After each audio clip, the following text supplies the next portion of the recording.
National Weather Service in Wilmington has issued a severe thunderstorm warning for southwestern Licking County, northern Fairfield County, until 5:45 p.m.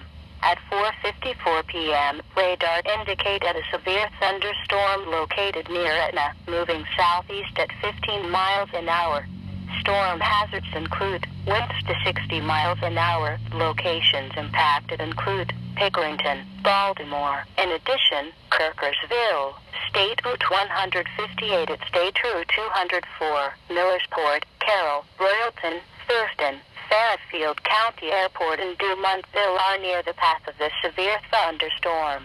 This includes the following Interstate 70 between mile markers 111 and 124. Seek shelter in a sturdy building. Stay away from windows and doors until the storm has passed.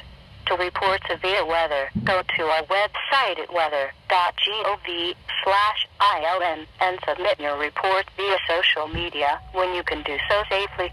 A tornado watch remains in effect until 9 p.m. Sunday evening for southeastern Indiana and northeastern Kentucky and southwestern Ohio.